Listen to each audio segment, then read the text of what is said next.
Hello, and welcome to the Scottsdale Living podcast.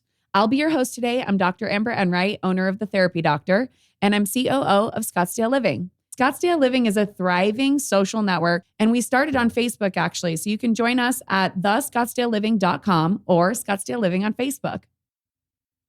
Without further ado, I'd like to introduce today's guest, Jeff Hendra. Jeff Hendra is actually an amazing physical therapist, and he used to be a PGA Tour, the physical therapist, the head physical therapist for the PGA Tour for 15 years until 2019. I actually met Jeff when I was working in Aspen. I went to go see a patient, and I needed a therapist for my patient in Aspen that actually worked in Aspen because I really couldn't see my patients and then go travel to see this patient, but he needed care immediately. So I looked up local therapists and tried to find the very best one. Jeff's also a manual therapist, a certified manual therapist, which you got from University of St. Augustine. St. Augustine, yep. Yeah, I actually looked at that school when I was applying for PT schools. So they're down in St. Augustine, Florida. And he also worked for the Olympics and he worked for the X Games. Correct. So really cool resume you have. But tell me a little bit about your business currently. Tell me about where you've been and how you actually, like what triggered you? Like, I need to be a physical therapist. What triggered me? Yeah. Injuries, in a word. Yeah. You know, so I grew up in Michigan playing hockey. Played at a competitive level, 2 years at AAA level. Broken wrists, broken ankles, bunch of broken noses, concussions, the usual deal.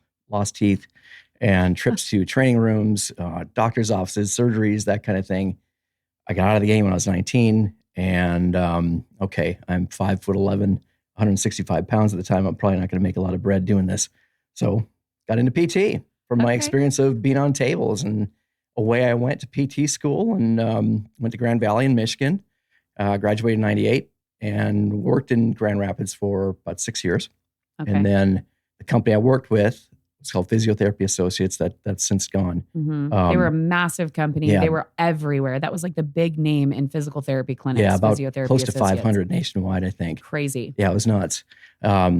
And starting in 2004, they took over the contract to provide the sponsorship for the group on tour, the sports medicine staff. Wow. And at a meeting right after New Year of 2004, I met the liaison between the tour and our company. Mm-hmm. And I just walked up to him and introduced myself. And then said, voila, PGA, right? Not quite that simple. It was, I wish it was that stupid, but almost that stupid. But, told him what I did, and, sports background, manual therapist, the whole thing. I said, I'd love to get involved. This sounds really interesting. Mm-hmm. And he said, well, send me your contact info when you get back to your office tomorrow. And if we need your help, we'll call you. So literally, don't call us, we'll call you. Mm-hmm. And I had put it out of my mind, forgotten about it. And 5 months later, he called me. And I thought it was a joke. I'm like, you got to be kidding. And then 2 weeks later, I was on the road. And that was the rest. That first half of the year, that was in June of 2004. And worked part-time through, I think, October. And then they offered me full-time employment the next month. And then January was off to the races. And 15 years later, here I am. But it was a heck of a ride. I didn't see it coming. An experience worth $10 million. Not sure if I'd do it again for $1 million.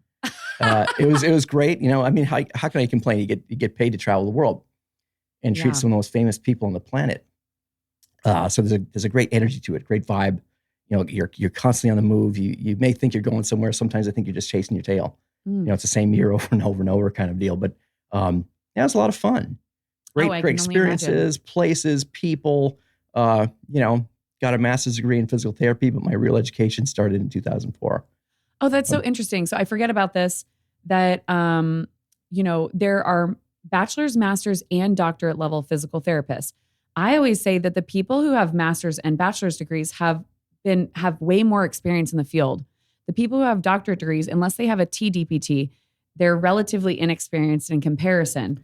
The only real difference was that they created a DPT for screening for red flag situations like kidney disease instead of back pain, so that you can effectively refer patients to a specialist instead of continuing to run up a bill for PT if it could be a different issue. Correct. That's really the only difference. So the experience level of physical therapists, we're just one of those industries that did not grandfather in the doctorate degree. And so people, if you hear someone that's a physical therapist with a master's, they have a breadth of knowledge that's very, very specific. usually in sports medicine and orthopedics. Right. So I always like to like kind of highlight that, because when I did traveling, some of the recruiters would say, "Oh, you're more competitive because you have a doctorate." And I was like, "Oh, that's interesting. I actually only have 3 or 4 years of experience." That's the perception. Yeah. And I was like, okay, if you want to pay me more, I'm going to take it. But people get real excited about that doctorate. Yeah, they do. It's people are probably getting upset when they hear this, especially younger PTs. But the DPT, I don't know, is it worth it? Well, it was the only option for me, actually. It was at the time. It is now. St. Augustine offered I think at the time, some programs still offered a master's. So I could have gone and gotten a master's, but there really wasn't any point. And NAU, where I went, was one of the first programs, I think, to offer the doctorate. We were a proponent of adding in whatever the extra criterion was to create that. And, the rotational year for a third, sure, that kind of stuff. So I thought it was useful, but I always like to highlight this difference where it's like, you're really getting an expert in the field. You're getting an expert in the field, but I see people like kind of overhyping this, and then it's almost like it redirects the master's down, and it's not at all. It's very much the opposite. No, completely. Yeah, and it wasn't an option when I graduated. Right. It wasn't a thing yet. Right. Until and even 2000? The TDPT. If I had a master's, I don't think I would pay to go get a TDPT. What's the point? And also, I used to think, I want to teach at some point. There you go. Have to get the unless PhD. you teach, it still doesn't get you teaching. Right. At a university level, the DPT doesn't get you teaching. A PhD does. Yep. Like, I'm not going to go pay for that so I can and make they just kind of keep salary. You see what's happening with the universities over time, though. They keep, because we used to be a bachelor's degree, right, back in the day, an offshoot of nursing, really. Right. And then it went up to a master's, and then went up to a DPT, and now you're seeing, okay, now you need a PhD if you want to teach. Mm-hmm. Okay, where's the ceiling on this? Yeah, people actually don't really understand where PT came from. Nursing created physical therapy out of need during war and plague. Like, that was the actual onset of physical therapy. People don't realize that.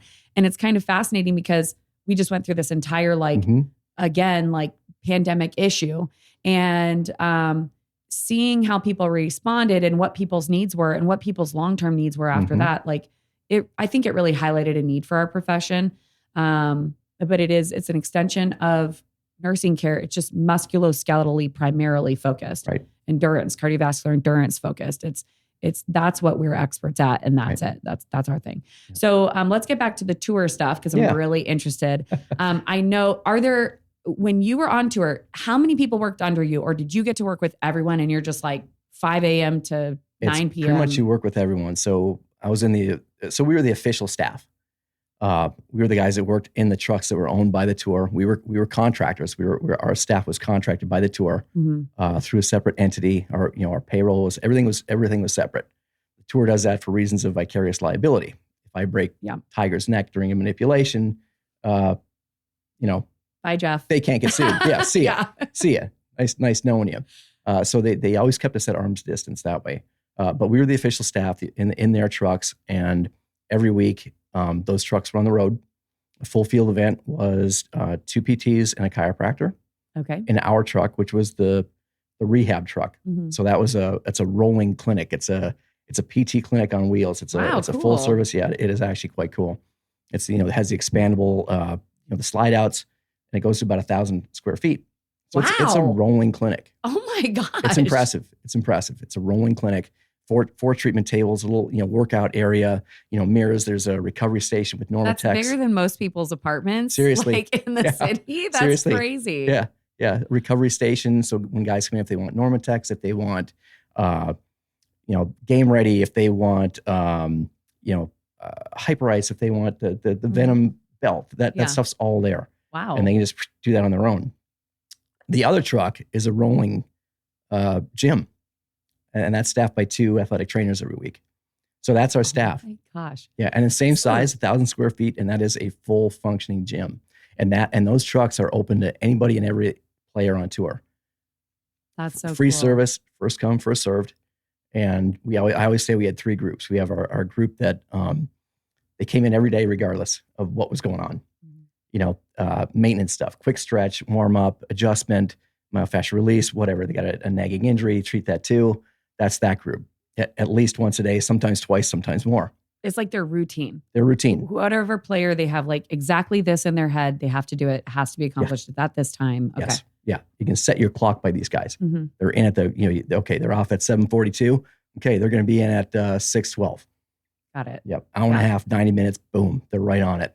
Second group, guys that only came in if they had like an injury, something going on. Tiger was in that group.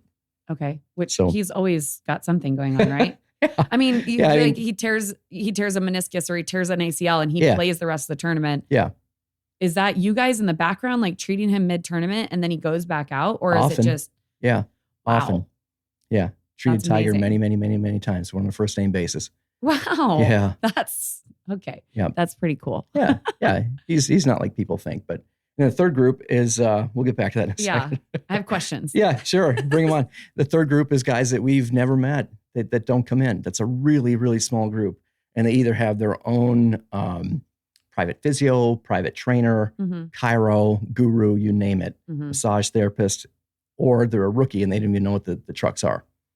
Wow. So PGA does not just like, hey, here's a tour of all the things that you have accessible to you.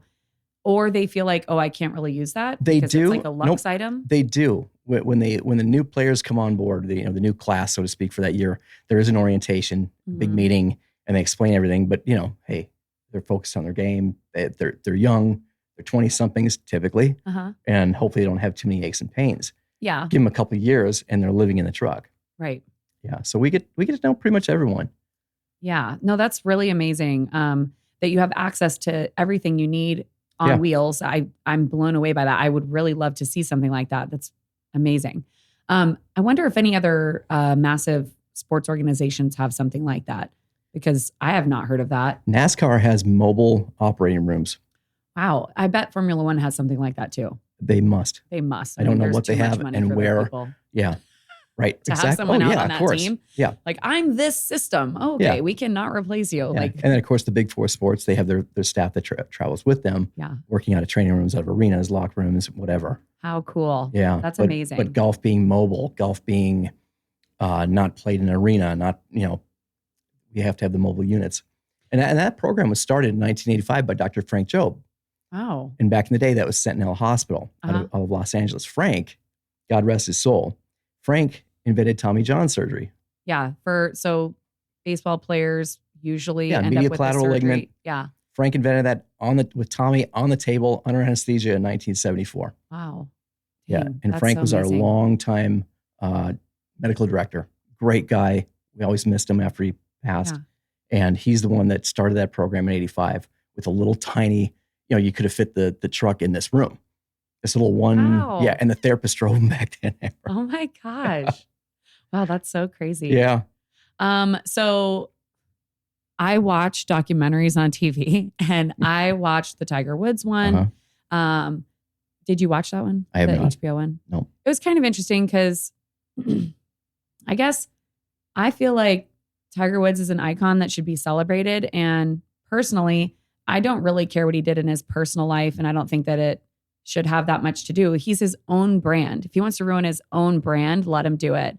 If something happened, that's his personal business. Yep. But I get that he's like in the spotlight. I don't think that it necessarily negatively reflected on the PGA because the PGA is not his brand. He's his own brand. Yeah. It's a little different when you work for a team. Yeah. It's 156 different contractors out there every week. They're their own entity. They're competing with each other. Right. And, visibility, positive or negative, may flux him one way or the other, but his audience, and it's kind of interesting. They have some newer documentaries and they really, really highlight how many players, everyone looks up to Tiger. Everyone looks up to Tiger.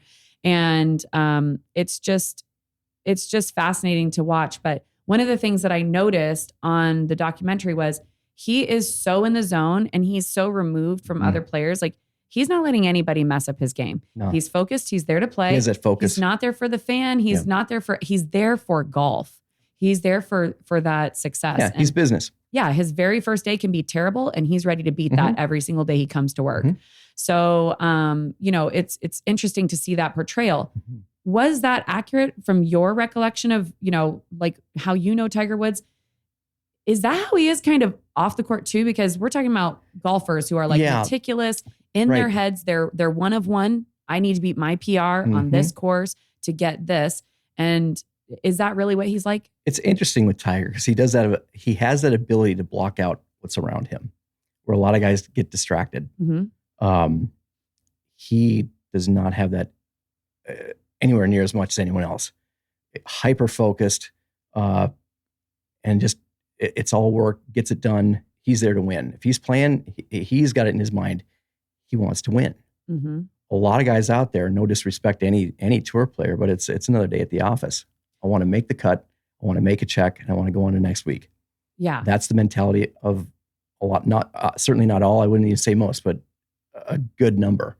Well, you look at like athletes, and it's like the difference between he's always looking at the ball and he's looking at exactly what he needs to be doing, and other people are like looking at people's reactions. Like they're there for the feedback instead of for the sport. Yeah, and you see him walking down fairways with his playing partner, and he'd be looking 6 feet ahead on the ground.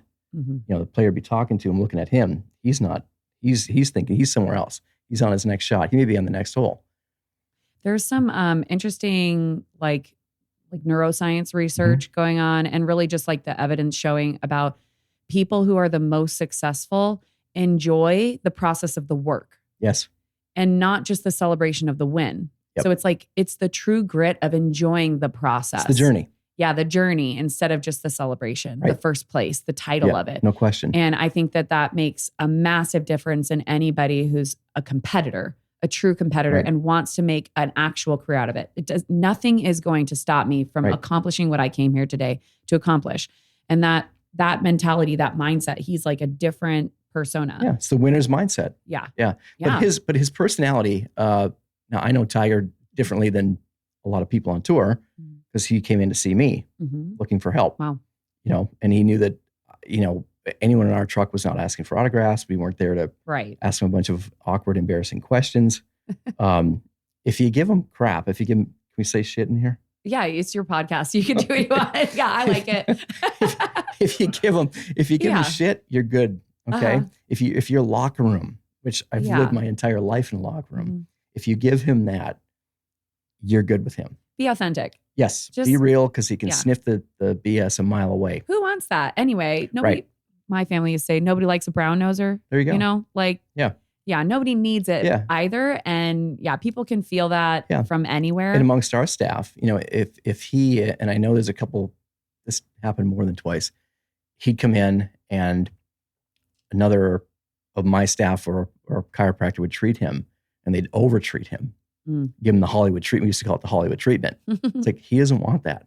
He wants exactly what needs to be done and get off the table and get out of there, get the hell out of there quick. Right. Because what you just said, he's focused. He wants to get in and out. And that's where I think, excel. Well, and just, that's why we got along. Yeah. I gave him tons of shit. I never let him think that, I was beneath him. It's like, no, you're not a neuroscientist here. Okay. You're playing golf. Yeah. And we were fine. He was great. And behind closed doors, Tiger's actually very, very, he's cool. He's great behind closed doors. He's real. When he came in, he's relaxed. There's no, in the trucks, there's no reporters, there's no family, there's no caddies. It's just our staff and other players. So it's the one place on a golf course that guys can kind of come in and just let their hair down and talk smack and, tell stories and all that kind of stuff, and, fart jokes and tales of infidelity, whatever. But he was great. Secret locker. There you go. Exactly. And as soon as they step out of that, okay, now the walls have to go back up. Yeah. And now you have to be Tiger. Now you have to be Phil, whatever. But Tiger's actually very approachable and very easy to talk to behind those closed doors. What you see on camera, he's very, very, that's not his forte. Unlike Phil. Phil loves to hear himself talk. He's good at it. He's social. Didn't he graduate from ASU? Yeah. He's like a social Arizona. Totally. I think he has a house in North Scottsdale. He did once upon a time. Yeah. Yeah. So it's like, of course he's that way. Yeah. But Phil in front of the camera is this very kind of outgoing for the fans. And he does love the fans, no question, especially the kids. He'll sign autographs for an hour. But behind closed doors, Phil's actually quite guarded. It's the complete opposite. At least that's my experience. It took me a long time to kind of get used to Phil, working in President's Cups and Ryder Cups and things like this. But once he kind of figured out that I was not going to ask him for anything, then it kind of.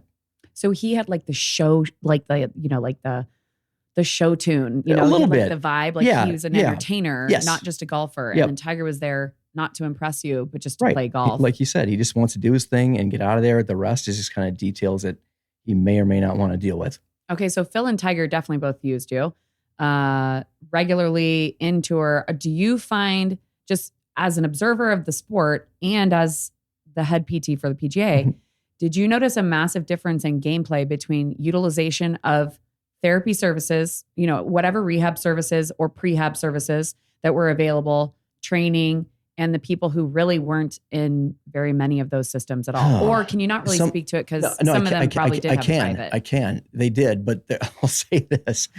Sometimes yes, sometimes no. Mm-hmm. And here's what I mean by that. So here's an example. I forget what year it was. It was like 2007 or 2008. Bernhard Langer, the old German legend, right? Mm-hmm.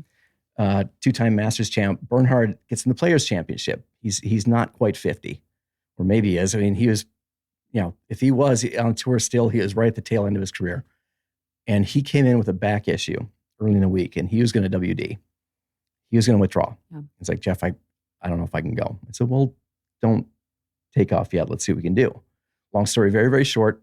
We got him through. Mm-hmm. And he was on the leaderboard up until Sunday morning. He was on the front page leaderboard. Wow. First page of leaderboard. Holy cow. So there's those kinds of stories. It's like, oh yeah, that, here's us doing what we do, taking care of the physical health of the tour, of the product of the tour. Yeah, 100%. And there, that happens every week. It just doesn't get spoken of. Well, clearly. and that's like the difference between millions of dollars for that player as well. There it is. I mean, exactly. he would have just automatically gotten $0 and you gave him an opportunity to earn real money for his family and his career. It's a great story. Here's 49-year-old Bernhard Langer contending in the biggest purse of the year. Yeah, I have like a personal kind of, draw to that because a lot of times, so I own a concierge practice. You do too, or a cash pay practice here in the Valley. And one of the things that I guess I have a little bit of contention about is people think that physical therapy should be free because insurance technically was covering it. Yes. Even though it wasn't. You still had like an $80 copay in like 2012. Right. I don't even know what it is right now, but the copays were outrageous. You weren't getting it for free. Mm-hmm. And to pay someone a couple $100s for an hour of their time actually is a much less burden on the system and financially is more responsible. I can get you in and out in a less amount of time. And you're getting better care. You're getting way better, actually personalized care. I'm not in there to just see you for 10 minutes and then hand you off to another provider. I've always had a sick feeling in my stomach when I did work for big healthcare about how I was restricted to treat my patients as well. So same here. It just made me sick. Even educating a patient was technically not really billable unless I was treating them at the same time. But it's time. It's time. It's my time and I should be reimbursed for that time. And insurance is the company that does it. They're required to do that. But again, this is just like an attack on big healthcare. But I personally took offense to that. But the system's broken. It's a very flawed system. Yeah. So if you want top-notch care, what's wrong with paying a little bit more money for it? Because you're already going to pay $80 out of pocket, whether you get good care or bad care, it costs you $80. Yes. Costs you $80. You're there for 90 minutes or you're there for 70 minutes, way too long of your time. Half the things you could be doing at home by yourself. Let me get you in. Let me give you the meat and potatoes. You can do the French fries on your own. There you go. I don't need to go into that. Right. So, I don't need to babysit someone riding a bike. I say that all the time to my patients. I'm like, did you ride today? Yes. How far did you go? How did it feel? Right. Let's talk about that. Oh, let me look at just alignment on the bike. Okay. We're good to go. Yeah. It's a waste of our time and talent to sit there and watch them on a bike. Yeah. That's an adult babysitter. Totally. And I'm right with you, Amber, because when I left the tour in when I left the real world, if I can say that, in 2004 to go on tour, I did not want to go back because I was that with physio. It was okay. You document your 2 units of manual, your 1 of modality, and your 1 or whatever of Therex. Yeah. And someone's counting those beans in an office in Memphis. Check. Exactly. I'm like, and as soon as I got how many years in the road and started planning my exit strategy from the tour, I'm like, I do not want to go back to that model. It's a sucker's bet. Yeah. It's a sucker's bet for the client, and it's a sucker's bet for us. Yeah. Yeah. I feel like it was just getting terrible right at that time. And I feel like I'm not going to say any company names, but right now the model is also You're a director and you're a treating therapist. Mm-hmm. You still get paid just barely any heckles more. Yeah. And it's terrible to see that people are so drained doing their job. Like if I saw 25 knees in a day, like I saw 13 at 40-minute increments for a 10-hour shift. Yeah, I was just like, I'm all done. Yeah. And I don't want to see any more knees ever in my life. Right. But really now my caseload is so diverse and I get to do something that I really care about. So like, you know, you had this massive interest. You got to do something that you're passionate about. You get to meet awesome people. They value what you have. Right. They value you. Correct. They make friends with you. That's such a and they're happy rewarding. to pay for it. Yeah, they're so rewarding. And obviously part of that is finding the right clients for you, for us, whatever. Yeah. And in that regard, I feel very, very bad. I feel bad for these young physios coming out of school. You talk about a sucker's bet. There are how many thousands and thousands of dollars worth in debt. Oh my gosh. For this DPT. The DPT that now costs them $200,000. And the starting salary for a PT in Arizona, when I graduated, was $55,000. That was the average. And then, I mean, at most working in a clinic, even today, if I took a director position, I might make 82.5. That's it.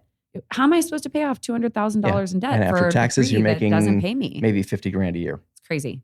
It's a insane. total sucker's bet, and I can see why they get disillusioned. And because of that, I've actually had parents, family members, friends ask me about, hey, I've got little Johnny that is thinking about becoming a physio. Said, have him get into something else. I do say, I think anybody could do this job if you like people and you like helping people. Yeah. You could do it. You could be passionate about it. I don't ever say yes. I don't ever tell anyone no, but I said, well, here's the positives. Income. Here's the positives. This is great. I love what I do. It's been a great career for me, but I've been an outlier. I've had this incredible career that I never saw coming. Yeah. I'm grateful. I'm blessed. But the average physio coming out, never really. I do think that's one of the reasons we're seeing more cash pay companies come up. So I wanted to ask you a really great question. Yeah. I know a lot of PTs here in Arizona, and a lot of PTs focus on golf training. How does the average consumer know the difference between a great golf rehab or PT, like prehab, rehab, PT, and a not so good one? They don't. Okay. So as therapists, are there things that, we should be doing to educate people? Like, how do they know? Is it based on experience? Is it based on training courses? Is it based on mechanical understanding? Are there is it just like you? Obviously, you have 15 years of experience just working for golfers. How does the average bear, if they've only been in the field for 5 years, how quickly can they adjust to that? Are there golf specific programs people should be? Great question. I don't have a great answer. Oddly enough, with all my experience, I do not consider myself a golf specialist. I never did. I was a PT with great manual skills, great hands, sports background that ended up on the PGA Tour. But I look at the system. I look at the movement patterns. I look at the same things everyone does. Do you know the basics? Yeah. And what do we see most often with golfers? Lower cross syndrome all day long, upper cross syndrome all day long. How does a consumer tell the difference? How does anyone tell the difference? It's a personal preference. Yeah. If I was to say anything for a consumer, I'd say, okay, does your professional know at least the lingo? Can they speak it? Do they know the swing faults? Do they know basic mechanics of the swing? Do they know basic mechanics of the body? It's like asking some basic questions to the therapist might be a good way to kind of fish out if they're great or if they just advertise that they want to work with golfers. Yeah. How do they respond to a question? Okay, I'm swaying. I've got early extension. What is the cause of that? And if they give you the deer in the headlights look, you better run. If they give you some kind of a qualified answer that sounds good, okay, give them a chance. Right. But what I'd recommend with that, if I can go back to your question a second ago, what do I recommend for people to go through? TPI has a great program. Okay. Titleist Performance Institute has a great program. There's 3 segments, 1, 2, and the third one is more like from the business aspect. But 1 is the basic screen. Course 2 is essentially all of, not Greg Rose. I'm drawing a blank of the guy's name, but that's all the SFMA stuff. Okay. And that's just great meat and potato stuff. I'd highly recommend if anyone wants, any young physio or any physio wants to get into golf, go through that. Interesting. I've seen a lot of new technology that's like, it's all the movement technology. It's the movement training so you can slow it down. Honestly, when I look at movement, I just record it on my phone and do slow-mo. And so I can kind of break it down and then also give feedback to who's in front of me. Like, this is real-time stuff and this is where we are here and this is where your weight shift is. This is where your line is for any mechanical motion. Now they have the, the sensor-based or infrared, kind of like infrared. What was that? Xbox Connect had that where it read your body and sensors to tell you if you were on motion or off motion. But when you have a player in front of you that swings very differently than another one, like Tiger Woods had a different swing than everybody else. And now people are adapting to his style, right? Like watching him and going, oh, this mechanical change made sense. And, that can go a little bit one way or the other. Yeah, it may or may not work for that person. I mean, you look at it was kind of fun. We'd look at guys on the range out on tour, or we'd look at them from a distance. We're like by 18 greens, say, and we're watching someone tee off, 450 yards down at the tee box, and who it is by their swing. Wow, it's a fingerprint. Wow, you get that adept at looking at these guys and their movement patterns. It is a fingerprint. That is so cool. It is so unique to everyone. So what works for your favorite pro and you want to emulate that? Okay, great. But does it work for you? It may or may not. I think I saw a photo of you with Rory McIlroy on your website, which is super cool. He's kind of like I feel like he's like the child icon of PGA Tour. He has a big personality. He's camera ready all the time, like basically ready to give like a quote. He's friendly and he loves to like celebrate like a Tiger style, win. He's very marketable. Yeah, very marketable. Who do you think was your absolute favorite player ever to treat or interact with? Like, somebody that you were just like, dang, this guy was just so cool. Many of them. I mean, Tiger was always great. We got along great. Tim Herron was awesome. Adam Scott was great. Adam Scott was just like he's like the mystery man of the world, right? That's so cool. Yeah. And he was always great. A lot of these guys are kind of unknown. Tim Herron was awesome. Lumpy used to live here. Good Minnesota boy. He's on the senior tour now. Oh, is that why you guys hit it off too? Like What's being that? From up north? Partially. Okay. Yeah. But he's just one of those guys. You can't help but love him. He just, he's 250 pounds, smokes like a chimney, and he looks like anything but an athlete, So, do you think that your hockey playing history had anything to do with like how much you connected with these golfers? Because I feel like hockey mentality is very like, it's super gritty. You don't complain about pain. Like you're just like out there beating up your body every day. And when I think of golf, I think of this, like, again, this Tiger Woods mentality where you're just like, I got to get it. And I know not everybody has that. And I think that that's a big, personally, I think that's a big difference between winners. It is. And players. And again, there's the grit that we talked about the other night too. And Tiger's the outlier with that. The champions are the outliers. I don't want to hate on anybody, but golfers are not football players. The average PGA Tour golfer is not a football player. They don't have that. When I first got out there, again, coming from my background, in this regard, it didn't help me because I got out there. I'm like, oh my God, these guys are really hurting. Like, no, a lot of them are just babies. Like MLS players? Yeah, exactly. There's that mentality. Because a lot of them, again, not to hate on them, but many of them, especially the new generation, they didn't grow up playing contact sports. That when I started, like the Scott Verplanks, the David Tomses, the Ray Floyds, going way back, those older guys of that generation, they played golf in the summertime.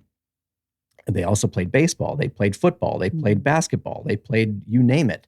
They were very much more well-rounded. Whereas today's, and this goes for almost every sport, it's so specific early on. Right. It's so sport specific. That's what we kind of learned from like Michael Jordan, Tiger Woods. Everything. Like you get this task when you're like 2. Yep. And as soon as you can stand up, you get a ball in your hand and it's a golf ball or a baseball or whatever it is. And you stick with it. And if you have a natural inkling for it and your parents foster it, boom, we have an athlete. And how much time and interest and investment are we going to make sure that this kid sticks with it? Right.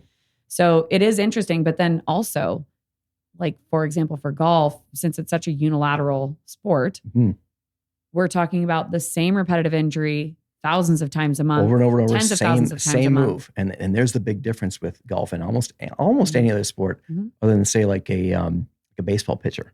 Yeah. It's the same movement over and over. Maybe a catcher, and staying in the crouch, just throwing the ball back to the mound. Of course, there's other things involved with that, but very, very sport specific. So because of that, these younger guys, say they're starting in the generation that are now in their 40s, early 40s, they've done nothing but play golf. So they don't have that a lot of them, don't mean to hate, but they just don't have team mentality. There's no team. Sure, you played on the golf team in high school. Sure, you played on the golf team in college, but is it really a team? No, you're not passing to a player. Your guy is not blocking you so you don't get your freaking head taken off by a 400-pound lineman. Yeah. That's teamwork. Yeah. And if that doesn't work, you're getting killed. That doesn't happen in golf. Right. So and again, getting back to what you asked, how does that fit in? Okay. Yes, they are athletes, 100%. They're very skilled. They're very specific. So it's a different kind of athletes, but take like a Tim Herron, take like a Patrick Reed. Okay. Are they athletes? I don't know. They play golf. Yeah. Okay. I get that. They get beat up. Well, it is interesting too. The typical body style of a certain kind of player or a certain kind of athlete is very specific. Yeah. Based on your position, based on what you do, based on what you're good at. And other major athletes that are great at a bunch of things can't swing a golf club to save their life. Yeah. So it's just this it's this sequencing, it's this timing, it's very specific, So it was always very interesting to me. And again, coming from hockey, this goes back to your other question. Sometimes it worked against me. I'm like, God, just suck it up. It's not that bad. Right. You couldn't really show full empathy for it because you're like, you tweak this. Really? Like we do that all the time. But I'll give them this. The golf swing, especially at their level, they're so skilled and they're so talented that they will feel the most minute change to their swing. That makes a lot of sense. It's like any professional, whether it's a piano player, a guitar player, if the strings are up a fraction of a millimeter on the neck of a guitar, a pro is going to feel that right away and it's going to throw them off a little bit. Same thing with action on a keyboard. I saw one golfer that was like upset because his glove felt a little bit too tight. Yeah. And I'm thinking that could just be the heat. It could be a lot of things. The heat. It could have been left where it would like traveled or something. It could be a lot of things. Because he just pulled it out of the package. But they notice it. And it's that specific. And mad respect for them for it because they're that dialed in. Right. So with that, after learning that and kind of going with it, because you have to, and just kind of learning that mentality, that kind of psychology behind it, it's like, okay, let's break it down. Let's work with this. Yeah. What are you really feeling? It's like, the football players, if you didn't like put one strap on the tape and it didn't feel right, you're ripping it off and you're doing the whole thing over. Yep. Like it doesn't matter. Even if you're like, no, I am meticulous about these. These are in this angle. Like I know you're not even going to argue about it. Just rip it off because in his head, it's not working right now. Sure. He could just be stressed out and feeling like self-conscious. It may have nothing to do with whatever that thing is, but it will make him feel better if you do it again. Yep. You're like, I'm there for it. There's a psychology. Oh yeah, I'm sure. So you got to buy into that. No question. That's kind of funny. Unless it becomes something that's like, a paranoia. Like, I have to do this 10 times. Yeah, we got to work on this. Yeah, there is that. They can get work on this. No, it's fine. Yeah. Let's work into this. Yeah, you can cross over that threshold into completely mental sometimes. Yeah. I'm sure that just like specifically with golf, that probably is way, way, way higher than other sports because it's such a mental game. Yeah. You look at the actual time that they're swinging a club at a live ball during competitive rounds. What is that? It's minutes. Oh my gosh. Yeah, that makes sense. It's like a minute. Each swing, each actual stroke is usually about a second or less. So there's 30 seconds, 18 holes, 18 seconds. There's more to it than that, but what I used to love is going to Cracker Jacks because you literally didn't even have to take time to tee it. It would just pop up. Boop. Yep. Boop. I wish that place I think they just sold it. In North Scottsdale. I think it's gone. It's crazy. I mean, it needed like a revamp. They were clearly waiting to sell it, but it was pretty expensive piece of property. Yeah. And really inexpensive golf, like for the driving range. So where's probably like the coolest place you ever got to travel? Oh, wow. one of the best tournaments you ever got to work? On tour, Melbourne, Australia was great. Tokyo was outstanding. Brazil was cool. Where else? We got to go to, Jeju Island, Korea, Incheon, Seoul for a President's Cup one year. That was fascinating. Where else do we go? Shanghai. I mean, all these places all over the world that I would never, ever dream to go. Stateside, always loved starting in Hawaii. That's about cool. As close as to a paid vacation as I will ever get, probably. I actually got to do one of my rotations on Kauai. So I got to live there for 2 months while I went to school and trained. And interesting, you had a sugar plantation on the island. That was their primary export. And they didn't anymore. So everybody got adhesive capsulitis, like frozen shoulder, at the exact same time. So that's all I treated all day. Every day was frozen shoulder on this island. I got really good at it. But man, I had like carpal tunnel because this mob required like so much force and I just wasn't used to it. But I loved Hawaii. The thing that I always thought about traveling, and when I was there, I was like there for this program and there to learn. And I wasn't there with my friends and family. I thought the most beautiful places in the world are meant for sharing. So you had this team, at least you could share it with. But I always thought like, traveling by myself would probably not be a thing just because I would want it to be for the stories and the memories. So that's really cool that you got to do that with like this whole team of people that you're invested in and like and the big events were always fun. President's Cups, Ryder Cups, and I worked every one. I was the USA team physio from each one starting in 2008 in Valhalla, Kentucky. Oh, they actually won. Well, that sounds like a cool place. I just like that word, Valhalla. Yeah, isn't it great? Yeah. Louisville. So cool city. And then right up, my last one was France in 2019. Very cool. At Golf National in Paris. And just being with the team was always fun because it's such a big stage, and you're always with the team. So you kind of get a glimpse of what they go through a little bit. And I can tell you that I would not want Tiger's life. His existence is so surreal. Like, under so much scrutiny all the time, or like visibility. Well, yeah. So it's just kind of strange. So here's a quick story. We were back to Melbourne. That was 2011 President's Cup. And that was in November of 2011. So the reason they did it so late in the year is that's the start of Australian summer. Okay. Should be. First couple days were great. Sunshine. Once game day hit Thursday, it got cold, cloudy, and rainy. And days got super, super long and super cold. And I remember we finished, it was either Friday or Saturday. It was toward the end of the week. And everyone gets, on the team bus, everyone's exhausted, everyone's freezing, and everyone's cold and wet and just wants to get back to the hotel and get something to eat, change, and go to bed. So we're on our way back to the hotel that night. I'm sitting right behind Tiger on the team bus. So as we exit the bus, I'm right behind him. I'm 4 feet behind him. We're staying at the Crown Casino right downtown Melbourne, Australia. Really cool place. We get into the lobby and there's at least 200-300 people in there. It's packed. Everyone just kind of wants to see the team, but they're not really there to see the team. They're there to see Tiger. So again, I'm like from me to you away from Tiger, walking behind him. And, it's like partying in the Red Seas. And, there's big names on this team. There's Phil, there's Brandt Snedeker, there's, forget who else was on that team. And then of course, Tiger. So partying in the Red Seas. And all of a sudden from the left come these two girls. They're running up to Tiger. I'm thinking, oh shit. Like, where's our security? What's going to happen here? Where the hell's our security? And they come running up to him, and one of them's, kind of yelling his name in that real thick, deep accent, Aussie accent, Tiger. And I'm going to be real kind, and I'm going to say these girls did not look like Nicole Kidman. Oh my God. These were not first round picks. These girls had faces for radio, and they come up, the pock-faced girls. I'm like, oh my God, this poor, what's going to happen? And I'm watching this. I'm thinking, where the hell's our security? So they're like, Tiger, can we get a case? I'm like, oh, you gotta be kidding. Like he's gonna flip.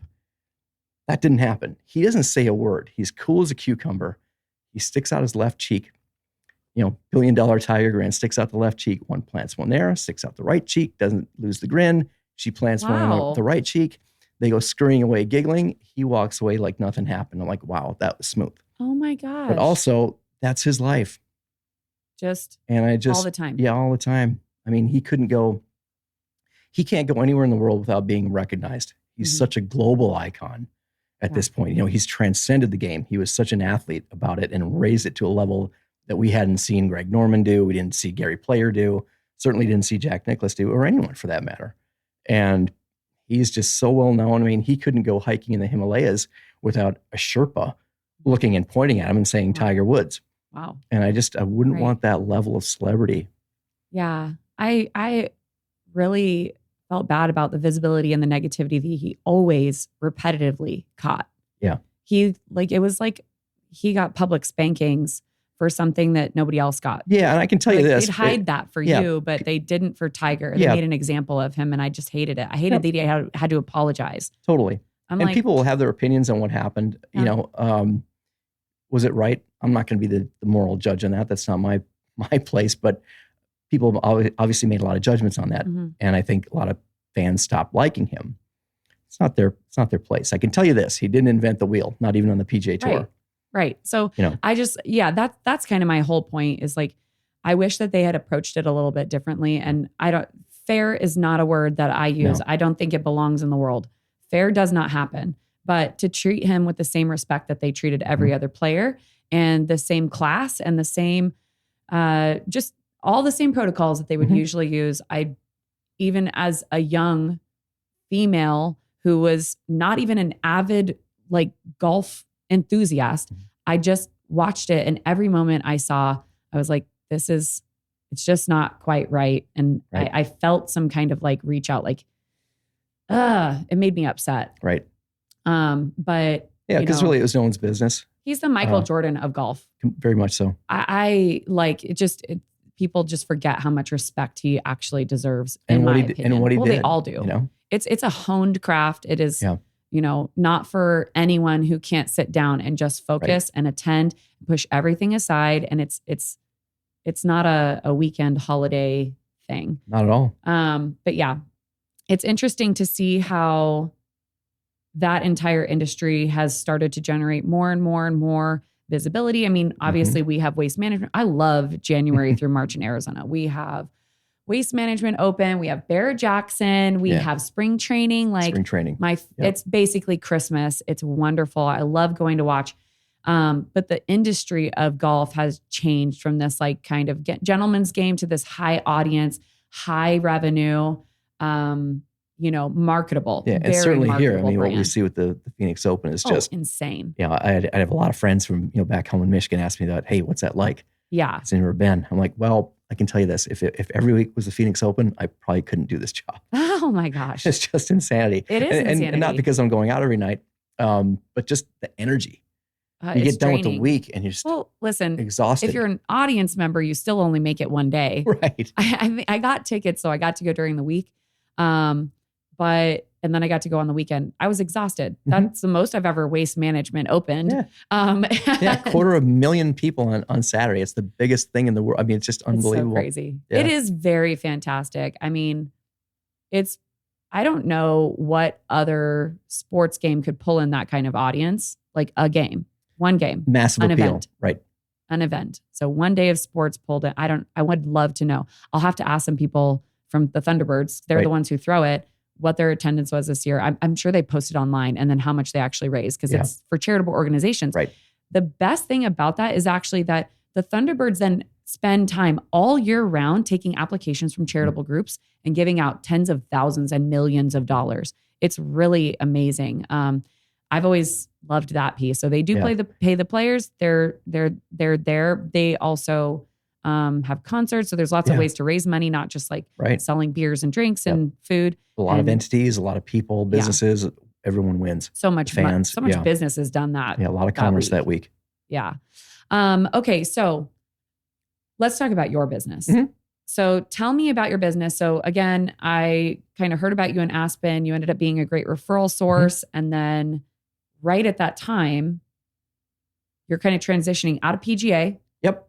And more into your own thing. How'd that go? Are you loving it? And actually you're leaving next week for Aspen. Yeah, I'm leaving for Aspen, my business up there for the summer. So real quick, when I got off the road with the tour, I took a couple months off and started a private practice close to TPC. And business was just starting to, ramp up a little bit. And then COVID hits. I'm like, oh boy, Now what? We're manual therapists. We have to stay 6 feet away from people. This isn't going to work. Lo and behold, we were lucky here in Arizona. People didn't completely freak out right away, thank God. And within a couple of weeks, my business started to pick up again. People started to lose that fear and started to come back in. I was referred a woman who is part owner of a golf club up in Aspen, Colorado. Okay. And she asked me up. So that's how the whole Aspen thing happened. The business closed here in Scottsdale back in 2020 after that COVID. The people I was renting from closed that space. So I was out of a home, so to speak. Went up to Aspen, came back here, opened a little office in North Scottsdale. And I've just made that go ever since. My specialties are like you said, manual therapy, do a lot of spinal mobilization, spinal manipulation, a ton of myofascial release, fascial stretching. I do some needling, not a ton, but I do use it. I think it's a great modality. A little bit of cupping, not a lot. Lately, I've gotten more into PEMF. Okay. Yeah. Yeah. Pulse So you have the full mats. You have a whole bunch. Yes, I have the E Plus system, and just the results are super cool with that. So all my clients are people from North Scottsdale. Yeah. Great people to work with. They are. Yeah. No, I love Arizona, and obviously you have a great audience for clientele here. That's and what's cool right is up your alley. When they leave, I leave. All these snowbirds fly out, so I'm a snowbird now too at the tender age of This is kind of a weird year for me because typically I'm ready to take a lot of time off during the summer. And honestly, it hasn't slowed down. I don't know what's going on, but I'm like, okay, kind of looking ahead on my schedule. But I think it's twofold. Like travel is a little bit more expensive right now because everybody can do it and do it freely. And then people have just really enjoyed, I think, staying in their political environment, like in Arizona. Right. But yeah, I'm sure we're going to have a little slowdown here coming up soon. Yeah. Man, Aspen was beautiful. Yeah. I had never been. It's amazing. It's a pretty good place to be for the summer. Oh my gosh. I got to go paddleboarding down a river. I got to go eat at all the best restaurants there. The patient that I was seeing at the time said that entire summer, his goal was to not eat at the same place twice. Wow. For like an entire month, if he went to dinner, or I think it was 2 months, if he went to dinner, he wasn't going to go to the same place twice. But they made an exception because it was like a couple of families that I treat. And so they wanted to take me to some places that they really love. I was like, that's so cool. Yeah. It was so beautiful. Totally different culture. It's a very cultured kind of part of the Rockies. Definitely. And absolutely gorgeous. We got to go up to the mountain and they have everything there. Yeah. Something for everyone for sure. Yeah, definitely. So your plan is to come back when in the fall? October. Yeah, so I'll work right through September and October Aspen. through May. That's like the busy season for physical therapists and for Arizona in particular. So how do people get a hold of you? What's the name of your business? How do they, and what's the perfect kind of patient you're really looking for? The perfect patient is, I don't know if I have one, just anyone who wants to get better, really. The bulk of my clients are weekend golfers or retired golfers that are golfing, sometimes 5-6 days a week. Okay. So you see a lot of that. See a good handful of tennis players. But really anyone that wants to come in, if they have a dysfunction, if they have a niggle, if they have, you name it, I can treat it. Okay. I'll keep that in mind too, because I see some people that live around PVCC and Whisper Rock and all the great like boulders. So I'll keep that in mind if I hear of some people like that. But I think you're fantastic. Thank you. I really appreciate you coming on today. And so are you still working in Aspen or are you just going to enjoy the summer? No, I'll be working. That's a full-time job up there. So my business is Tour Health and Wellness. Website's tourhealthandwellness.com. You can schedule right online if you want to. Okay. And when I'm here, I'm happy to help. Okay, Jeff. Well, it was really great having you on today. Yeah, I love your business. I love hearing all of your stories. Yeah. And we'll have to do this again sometime soon. Absolutely. Get back in October. Sounds good. All right. Love to. Thanks, Jeff. All right. Thank you.